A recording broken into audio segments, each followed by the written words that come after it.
para que o ministério não seja censurado, mas em todas as coisas, aprovando-nos como ministros de Deus, na muita paciência, nas aflições, nas necessidades, nas angústias, nos açoites, nas prisões, nos tumultos, nos trabalhos, nas vigílias, nos jejuns. Vamos orar? Deus amado e querido, nós te louvamos mais uma vez essa noite. Obrigado por estar aqui na tua casa, Pai. Nós já cantamos essa noite, expressamos o nosso coração em adoração ao Senhor.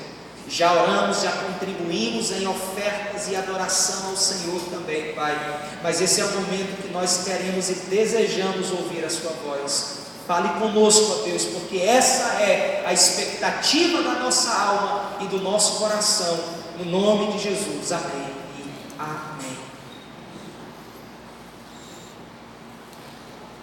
João, se você conseguir melhorar a equalização aqui em cima, eu agradeço. Meus queridos, é muito importante que nós, como servos de Deus, como cristãos, como militantes do caminho de Deus, tenhamos uma compreensão de que a vida não é um mar de rosas, como muitos imaginam. E quando falamos de vida cristã, se vende uma ideia errada do que é verdadeiramente caminhar com Cristo. Há uma retórica que se diz: venha para Cristo que os seus problemas vão acabar, venha para Cristo que a sua vida financeira vai mudar. A vida cristã não é um mar de rosas, como muitos imaginam. Literalmente, eu posso dizer para você que a vida cristã não é também uma colônia de férias, onde só existe sorrisos, alegrias e descontrações. Mas a vida cristã, ela é uma tempestade que não faltam nuvens densas e trovões aterrorizantes.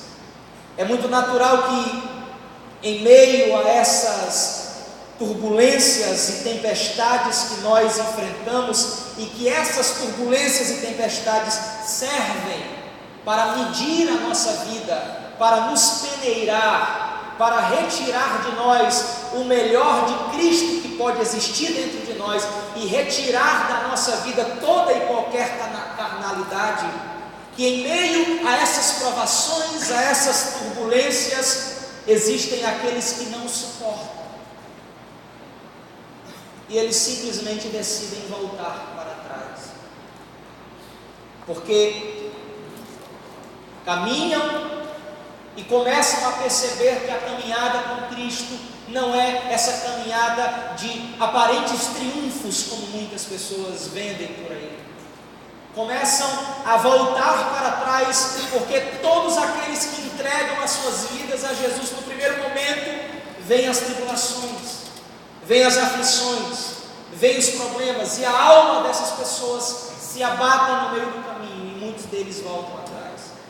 E porque são covardes, e porque não dizer medrosos, eles não suportam as adversidades, não suportam as provações, recuam e automaticamente eles ficam pelo meio do caminho e entregam a sua caminhada ao reino de Deus a esmo. A vida cristã não é uma viagem por águas calmas, mas é uma navegação turbulenta em mares revoltos e bravios. Nos capítulos anteriores que já foram expostos aqui, a palavra de Deus nos ensinou, no capítulo 3, versículo 6, que nós devemos ser um bom ministro de Cristo. No capítulo 3, versículo 9, nos ensinou que nós devemos ser também ministros da justiça. No capítulo 5, versículo 18, que nós somos ministros da reconciliação, e que nós recebemos essa palavra da reconciliação. No capítulo 5, versículo 20, nós aprendemos que somos embaixadores de Cristo em terras estranhas, e é exatamente por essa razão que Paulo começa o capítulo de número 6, dando algumas razões de como alguém, como servo de Cristo, deve viver de forma irrepreensível nessa terra, a ponto que a sua caminhada com Cristo e o seu ministério não seja censurado pelo mundo e automaticamente nós não corramos uma carreira em vão. O apóstolo Paulo, por intermédio da palavra de Deus, nos mostra o cuidado que todos nós devemos ter para que não venhamos a tropeçar no meio do caminho e automaticamente servirmos como escândalo, tanto para os incrédulos como para aqueles que estão conosco, caminhando nessa jornada da fé. A palavra de Deus nos diz que o apóstolo sabia o preço que ele deveria pagar, e automaticamente nos mostra o preço que nós, como servos de Deus, precisamos entender que iremos pagar, para que tenhamos uma vida cristã vitoriosa e autêntica, e para que o ministério que Deus nos entregou não seja censurado ou maculado pelo mundo. Quem está me entendendo, diga glória a Deus. Viver uma vida cristã vitoriosa não é simplesmente contar muitas vitórias, mas é às vezes contar sobrevivências. Viver uma vida cristã vitoriosa não é sempre ter um testemunho de triunfo para contar, mas é muitas vezes mostrar as marcas que a caminhada te deixou, e ainda assim você continua amando e apaixonado pelo Senhor do Evangelho. Viver uma vida cristã vitoriosa tem a ver com enfrentar uma série de problemas que nós não estamos isentos, e Jesus nunca nos prometeu que nós não seríamos provados. A promessa dele é que nós não seríamos provados além das nossas forças, e que no meio dessas provações ele não permitiria que nós fôssemos provados além das nossas forças. Então eu tenho uma palavra de Deus para o teu coração essa noite, queridos. Primeiro, Jesus está no barco da tua vida. Jesus está nessas situações que você tem enfrentado. Jesus está com você em cada momento como esse. Segundo, Ele jamais permitirá que você seja provado além das suas forças. Diga para o seu vizinho: se você está sendo provado até aí, é sinal que Deus sabe que você aguenta, e Ele está forjando o caráter dele em você. Ele está fortalecendo a sua fé. Ele está fazendo com que você cresça para a glória de Deus. E eu estou falando para uma igreja crescente, pujante e triunfante, que tem suportado as tribulações de cabeça erguida, porque sabe que Cristo está no barco, e se Ele está no barco, nós não iremos naufragar em nome de Jesus. Mas escute, no versículo de número 4, a palavra de Deus começa nos dizendo: mas em todas essas coisas, aprovando-nos como ministros de Deus. Ou seja, é aprovado quem suporta essas coisas que a palavra de Deus vai nos dizer agora. Aprovando-nos como ministros de Cristo, na muita paciência, nas aflições, nas necessidades e nas angústias. Eu não preciso falar de paciência, porque nós já estamos muito ensinados aqui a respeito desse termo, paciência. Mas eu quero começar falando sobre uma coisa que nós temos dificuldade de lidar: aflições. Diga para o seu vizinho: e elas vêm. A palavra aflições no grego nos dá uma conotação de uma pressão física, de uma tribulação. Representam aqueles momentos ou aquelas situações que o nosso coração humano carrega cargas insuportáveis. São aquelas desilusões que de vez em quando aparecem na nossa vida, despedaçando os nossos corações, e que têm destroçado a vida de muitas pessoas. A palavra de Deus está nos dizendo que para que sejamos aprovados como servos de Deus e como ministros de Cristo, nós precisamos suportar e vencer as aflições. E se tinha alguém que era especialista em aflição, esse alguém era o apóstolo Paulo. Se havia alguém que era especialista em passar por aflições, esse alguém era o apóstolo Paulo. Queridos, existem momentos na nossa vida que as situações causam cargas muito penosas ao nosso coração. Existem momentos da nossa vida que somos afligidos de certa forma, que nós chegamos a pensar que não temos a capacidade de suportar aquilo. Dizemos até para Deus o que Jesus disse na sua oração no Getsemane: Pai, se possível, passa de mim esse cálice, mas o cálice não passa, e a aflição continua, e a angústia continua, e nós começamos a sentir pressões físicas, porque o corpo começa a sentir os efeitos daquilo que a alma sente, e a aflição vai tomando de conta. Mas a palavra de Deus está nos dizendo que vence aquele que consegue vencer as aflições. E Jesus nos disse algo muito interessante a respeito das aflições: no mundo tereis aflições, no mundo tereis pressões na sua alma, no mundo você vai enfrentar dores existenciais no seu coração, que vão querer trazer pesos físicos para a sua vida. Mas sabe o que é que Jesus está dizendo para nós? Tenha um bom ânimo. Você pode empurrar o teu vizinho e diga assim: tenha bom ânimo, irmão. Diga para alguém essa noite: tenha bom ânimo nesse momento difícil que você está vivendo, nessa situação penosa que o seu coração se encontra, talvez dilacerado, talvez aflito, e o seu corpo já está começando a sentir os efeitos disso. Tenha bom ânimo, porque como Jesus venceu, Ele nos deu poder e autoridade para vencer. Mas não para aqui. A palavra de Deus continua também no versículo de número 4, dizendo que não é só aflição, é também privações. E se há uma coisa que dói no ser humano, é a privação. É você ser privado de algo que é básico, ou muitas vezes ser privado de algo que você quer viver. Essa palavra no grego, ela dá uma ideia literal de necessidade da vida. Todos nós temos a necessidade de sentir-nos amados e de amar. Todos nós temos a necessidade de comer. Todos nós temos a necessidade de vestir. Todos nós temos a necessidade de beber água. Nós temos necessidades que são básicas na nossa vida. Escute, essa palavra foi utilizada pelo apóstolo Paulo, porque Paulo sabia o que era viver privação. Lembra de um dos textos fantásticos que a palavra de Deus nos diz, que ele diz: eu sei o que é estar passando por privação. Eu sei o que é viver a escassez, mas eu também sei o que é ter fartura.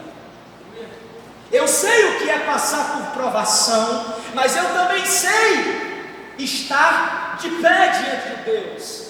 Eu posso todas as coisas naquele que me fortalece. Nós temos essa dificuldade de lidar com privações, com momentos de sofrimentos, e muitas vezes olhar para coisas que nós achamos que deveríamos ter e não temos. Por exemplo, Paulo sofre por ser privado da sua liberdade. No período do seu ministério, ele passa mais tempo preso do que livre. E isso é tão ferrenho na vida do apóstolo Paulo, que em um momento ele vai dizer o seguinte: olha, eu estou preso, mas a palavra de Deus está em liberdade. É complicado, irmãos, quando nós olhamos, por exemplo, para a nossa despensa e falta alguma coisa. Quando a gente olha para aquela conta e a gente diz: meu Deus, como que eu vou conseguir realizar esse pagamento? É complicado quando você vê privado de determinadas coisas que é básicas na nossa vida. Necessidades materiais, necessidades emocionais e às vezes até necessidades físicas. Mas a palavra de Deus nos afirma uma coisa: eu nunca vi um justo ser desamparado, nem a sua descendência mendigando. Certa vez os discípulos estavam preocupados com as privações do mundo, e alguém se coloca no meio do discurso de Jesus e pergunta: Senhor, o que é que nós vamos ganhar em ter deixado pai, mãe, casas, irmãos, irmãs, trabalhos para te servir? Jesus responde para ele o seguinte: olha, Não há ninguém que tenha deixado alguma coisa por causa de mim e do meu evangelho que eu não restitua 100 vezes mais, já neste tempo e no futuro, no porvir. Em Sião há uma morada preparada para todos aqueles que abnegaram ou que deixaram alguma coisa. Deixa eu dizer uma coisa para você, queridos: o evangelho de Cristo é um evangelho ou é um estilo de vida de perdas. A gente perde no mundo para ganhar nas coisas espirituais. Para cada perca que nós perdemos por causa do evangelho, Deus tem 100 vezes mais de compensação nessa vida, e no futuro seu nome está escrito no livro da vida. Você está entendendo isso? Pessoas mudaram com você por causa da sua fé, sua família lhe abandonou. Olha o tanto de irmãos que você ganhou aqui. Seus amigos deixaram você de lado. Olha o tanto de amigos que você ganhou aqui. Pai e mãe viraram as costas para você por causa da sua fé. Olha o tanto de pais e mães que nós ganhamos aqui também. Para cada perca por causa do reino, nós temos uma compensação de 100 vezes mais. Então não permita com que as privações de alguma coisa maltratem o teu coração. Deus tem coisas extraordinárias preparadas para aqueles que o amam. Tem alguém aqui que ama o Senhor? Deus tem coisas grandes preparadas para a sua vida. Cutuca o vizinho e diga assim: dê glória a Deus aí, irmão. Receba em nome de Jesus. Mas escute, não é só privação. Não para por aqui. Também no versículo de número 4, a palavra de Deus fala sobre angústias. Sabe o que é estar angustiado na Bíblia? É estar em um lugar muito apertado. Alguém aqui já ouviu falar daquela doença chamada claustrofobia? Que é o indivíduo que não consegue estar em um lugar emparedado, pequeno. Ele começa a passar mal. Angústia. A palavra angústia é estar em um lugar muito apertado. Olha para mim e diz para mim se não existem momentos da nossa vida que a gente não se sente assim. Lembra de Israel? Encurralados em um lugar apertado. Para um lado, deserto. Para outro, deserto. Para frente, mar vermelho. Para trás, exército de Faraó. Encurralados. Existem momentos assim ou não na nossa vida? Que os leões estão à nossa volta, como estiveram com Daniel na cova dos leões. Que nós estamos nos sentindo numa fornalha, a pressão a 1000, e a gente olha para todo lado e não vê saída. A ideia aqui é de um exército que está encurralado em uma montanha, e o único lugar para sair é descer da montanha, mas não dá porque tem muita gente, e vai ser morte também. É isso que é a tradução de angústias. Se não é o que essa geração tem vivido, se não é o que muitos de nossos irmãos e que muitos de nós temos vivido, em um lugar de aperto, onde muitas vezes o inimigo da nossa alma faz questão de nos colocar nesse lugar e de nos lembrar que nós estamos em aperto, mas o quarto homem está nessa fornalha com você.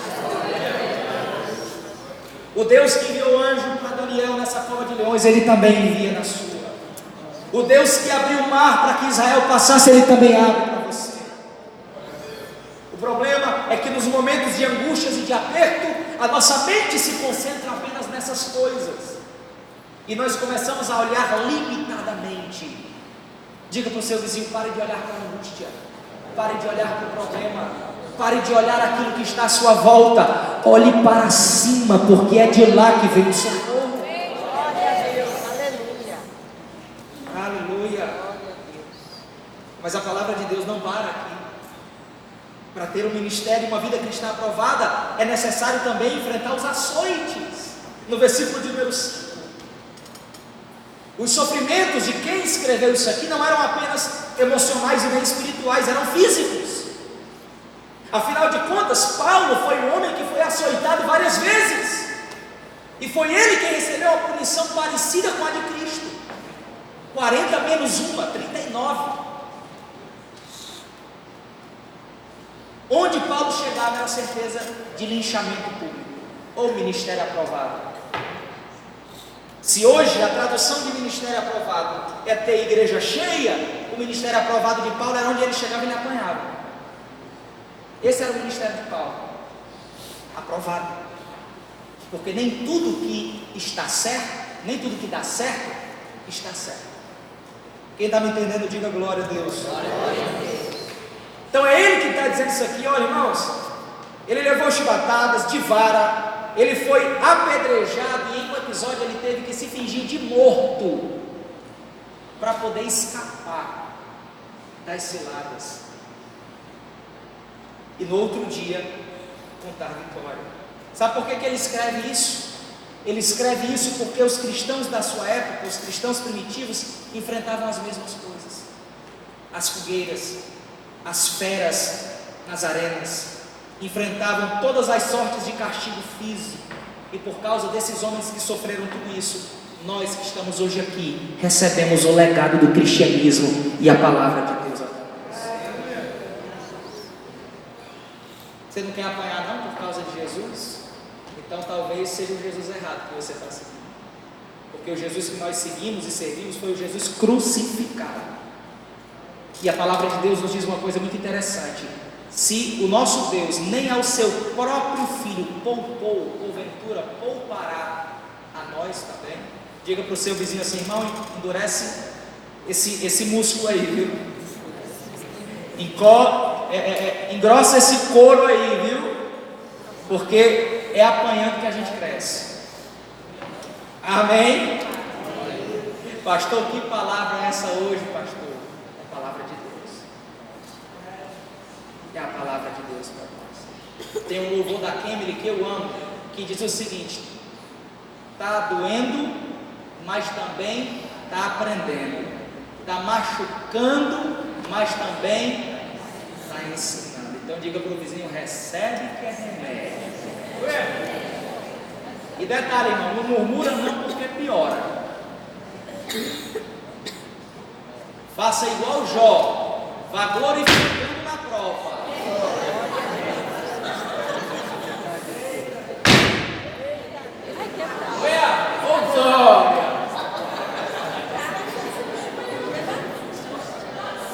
Isso aqui é para quem está dormindo.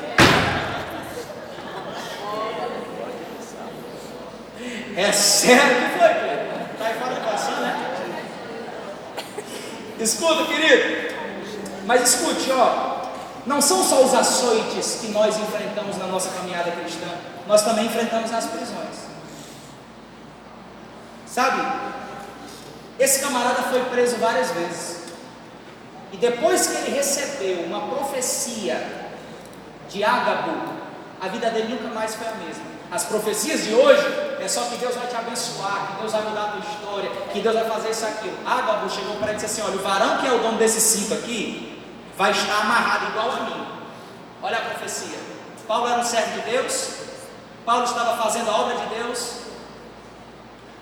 No entanto, a profecia de Deus para ele é que ele seria preso. Olha para o seu vizinho e pergunte assim: nós aguentaríamos isso, irmão? Se hoje ninguém aguenta nada, é a fé Nutella. Qualquer resfriado, irmão, quer desistir da fé. Só porque uma pessoa olha diferente, o irmão quer sair da igreja. Hoje a gente não suporta nada. Mas em nome de Jesus, pela palavra de Deus, nós vamos continuar crescendo, amadurecendo, porque Deus nunca vai entregar coisas grandes para pessoas que espiritualmente ainda são muito pequenas. Deus nos quer ver grandes, irmãos. Não importa se nessa sociedade seremos grandes, o que importa é que no reino dos céus o nosso nome é conhecido para a glória de Deus. prisões. O livro de Atos nos registra a prisão de Paulo em Filipos, em Jerusalém, em Cesareia, em Roma. Esse camarada aqui passou vários anos preso na cadeia, inocente, mas dentro da cadeia, preso, angustiado, açoitado, cantava, adorava, aproveitava esse tempo para escrever para a igreja, produzia, não ficava reclamando nem murmurando. Quem está entendendo, diga amém. Diga para o vizinho, ora que melhora. Escute, queridos, esse camarada aqui terminou a vida dele numa cadeia, sabendo que seria depois esquartejado. Ao longo da caminhada cristã, os crentes suportaram as prisões, estiveram dispostos até a abandonar a sua liberdade do que largar a sua fé. O que é que nós estamos dispostos a largar para não abandonar a nossa fé?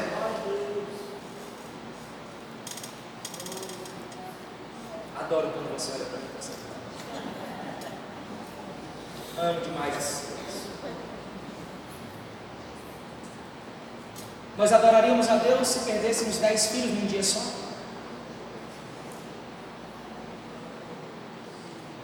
Nós adoraríamos a Deus se a injustiça batesse na nossa porta e entrasse com tudo? Nós adoraríamos a Deus se em fração de segundos perdêssemos tudo que havíamos conquistado durante a vida inteira?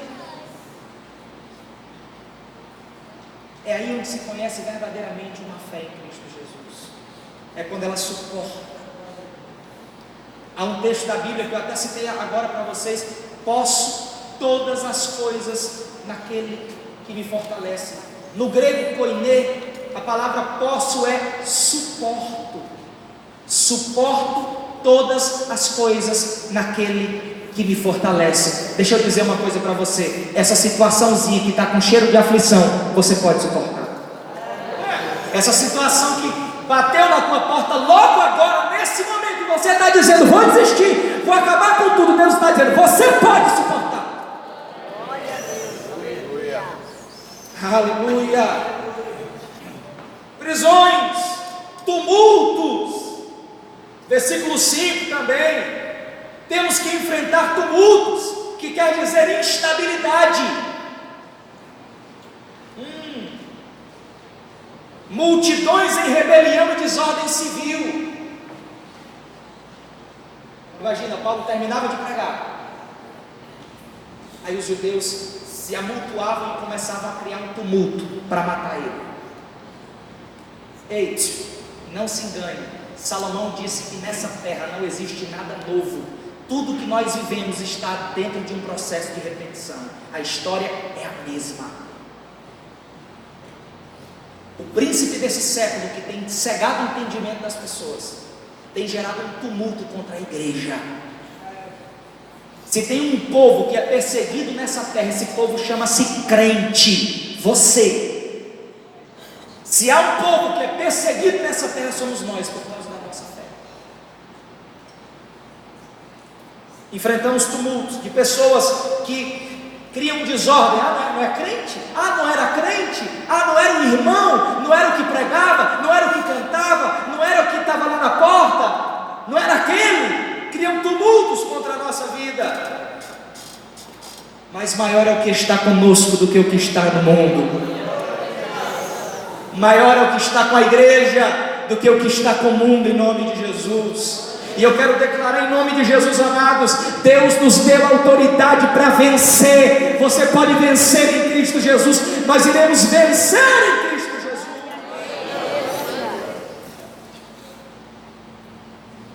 Escute.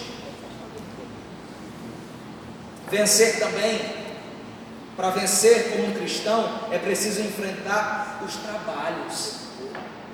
E aqui, o termo trabalho da palavra de Deus está relacionada a quem trabalha na obra, aos esgotamentos, que é um tipo de tarefa. A obra é um tipo de tarefa que exige força do corpo, da mente e do espírito.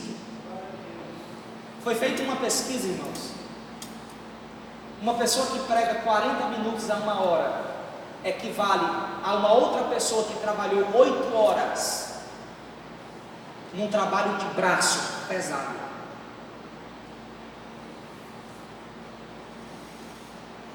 Porque o ministério, ele é exaustivo. O ministério não é subir aqui e trazer essa palavra para você. Primeiro tem que preparar isso aqui. E para preparar isso aqui, eu deixo de estar com a minha esposa. Eu deixo de ter tempo social para estar com Deus, para preparar um bom alimento para a igreja. Paulo está dizendo que o cristão verdadeiro, legítimo, ele se esmera no trabalho de Deus. Pergunte para o seu vizinho: o que é que você está fazendo para Deus? Te custa alguma coisa servir a Deus? Ou você serve a Deus quando você quer servir? Exige algum sacrifício de você buscar a Deus ou não exige? Ou você serve a Deus para se sentir bem? Está no lugar errado. Servir a Deus é tudo menos confortável. Sabe por quê? Porque a vontade de Deus não é a nossa. Em algum momento a sua vontade vai colidir contra a vontade de Deus. E aí, o que você vai fazer? É a sua vontade que vai prevalecer ou é a de Deus? Pergunta para o seu vizinho: e aí, qual é a vontade que vai prevalecer? Pastor, que mensagem é essa? É a mensagem de Deus. Glória a Deus. Aleluia. Aleluia, Jesus. Glória a Deus. O que é que te custa servir a Deus? Nada. Glória a Deus. Não te exige sacrifício nenhum, renúncia alguma. Aleluia. Talvez tenha alguma coisa errada com a sua fé. Servir a Deus, irmãos, dá trabalho. Quem aqui já ouviu aquela expressão: ih, ser crente é difícil? Quem já ouviu essa expressão? Eu vou dizer de novo: ser crente é difícil. Sabe, eu vou te explicar mais ou menos o que é ser crente. Alguém aqui já viu um rio? Quando ele está cheio, o rio é de águas correntes ou de águas paradas? Pronto, o rio é o mundo. E o que é o crente? O crente é o doido que fica nadando na contramão do rio. E o rio tentando levar, e o crente: não, eu não vou. E o rio tentando, e o crente: não, eu não vou. Você está entendendo? Isso é servir a Deus, é estar na contramão do mundo. Glória a Deus. Aleluia.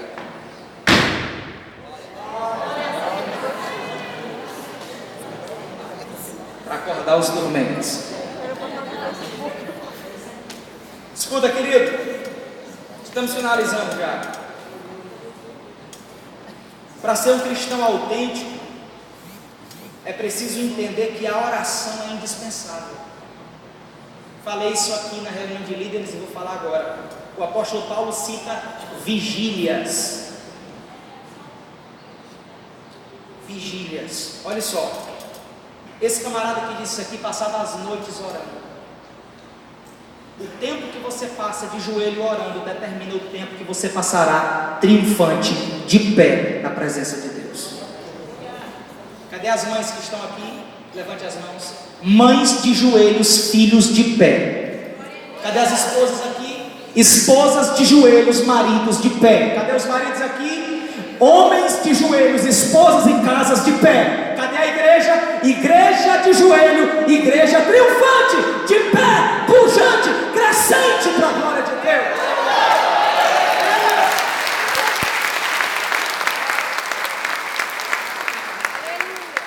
Agora não entendo. Não é possível se ter uma vida espiritual sem ter uma vida de oração. É a mesma coisa de dizer que é casado com alguém e passar anos sem se falar dentro de casa. Tem um louvor que diz: guarda o contato com teu Salvador. Guarda o contato com o teu Salvador. É bom conversar com quem é agradável? Por que não conversar com Deus então em oração? É perca de tempo estar com alguém que te impulsiona, que te inspira? Porque não gastamos tempo com Deus no nosso quarto de oração. As nossas reuniões de oração no Brasil estão cada vez mais fracassadas. Nós precisamos orar. Desesperadamente nós precisamos voltar para o quarto da oração. Paulo não conseguia dormir as noites orando. Ele escreve a Timóteo dizendo: meu filho amado, todas as noites eu não canso de fazer menção de ti diante de Deus. Diga para o seu vizinho: ore. Ainda que você esteja cansado demais para orar, ore. Ainda que você diga que não sabe orar, ore. Ainda que você diga não tenho forças para orar, ore. Ainda que você não tenha tempo para orar, ore. Ainda que você não esteja com vontade de orar, ore. Ore até você conseguir orar. Aleluia. O Espírito de Deus está nesse lugar. Os pais da igreja passavam mais tempo no quarto de oração do que diante das pessoas pregando a palavra de Deus. Para cada sermão pregado eram no mínimo 3 dias de oração. Para cada sermão pregado, no mínimo eram 3 dias de oração. Nós estamos orando o que, irmãos? Para se ter uma vida cristã vitoriosa, para vencer o pecado, para vencer as tentações, para vencer este mundo, precisamos orar. Precisamos prevalecer nas vigílias. Escute, e por último, para finalizar, versículo 5, o apóstolo Paulo vai falar sobre o jejum, palavra esquecida por muitos de nós.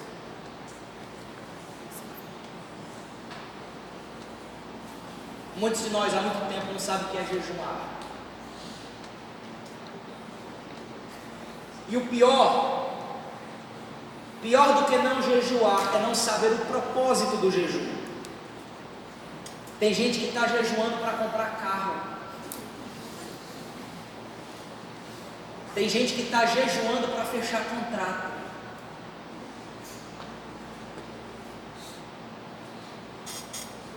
Eu jejuo para vencer a minha própria carne,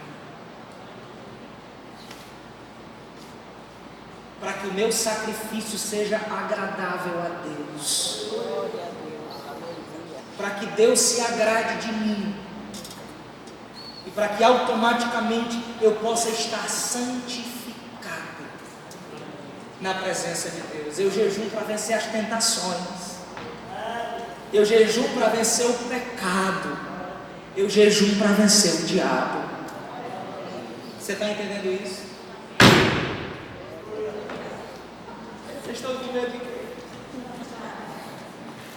Escute, queridos, nós precisamos crescer na nossa caminhada cristã. Quem está me entendendo, diga glória a Deus. Pegue na mão do seu vizinho. Se você estiver perto dele, coloque ele de pé.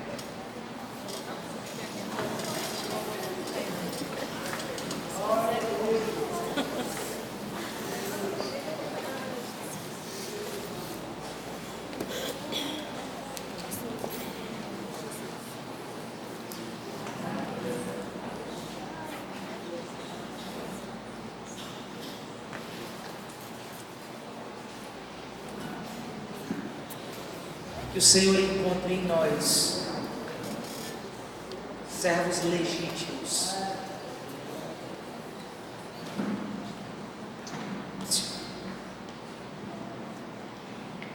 que o Senhor se agrade da nossa vida.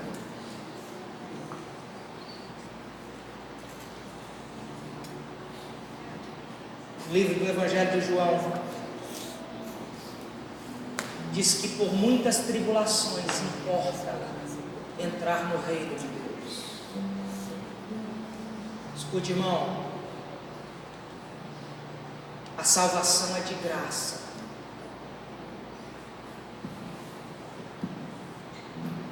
mas ela custa tudo de nós.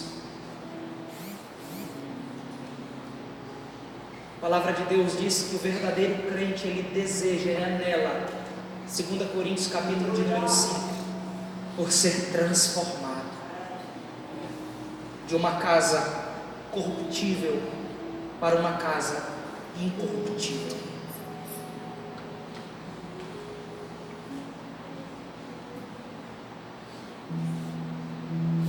É meu papel ensinar isso para você.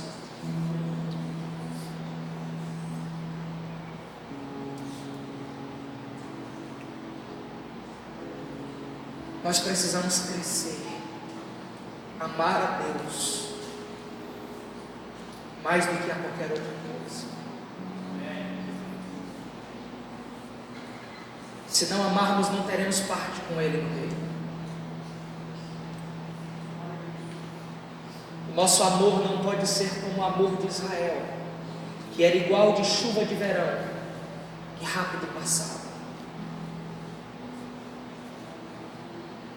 Nós não podemos servir a Deus por empolgação, porque na hora que a empolgação acabar, a nossa fé acaba junto com ela.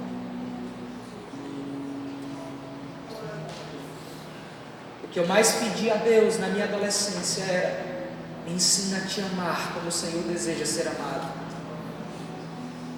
Eu estava orando ontem, eu dizia para Deus em oração: me ensina, Senhor, a ensinar a tua igreja a te amar.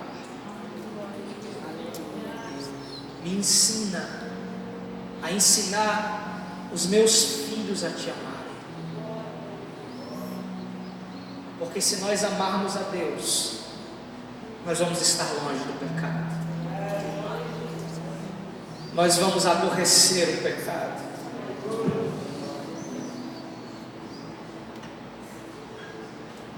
Vida cristã vitoriosa tem a ver com sobrevivência. Eu quero dizer uma coisa para você que está sobrevivendo a essa luta aí, que está tirando a tua paz, que está causando angústia no teu coração, que está muitas vezes te fazendo sentir preso, privado de coisas. Deus está contigo nessa história. Respira, sobrevive. É só mais uma luta, é só mais uma provação, é só mais uma lágrima, é só mais uma angústia. O choro pode durar uma noite, mas a alegria vem pelo amanhecer. Deus está chegando nessa situação. Levante a sua mão em nome de Jesus. Feche os seus olhos físicos e abra os seus olhos espirituais. Veja Deus entrando nessa história hoje.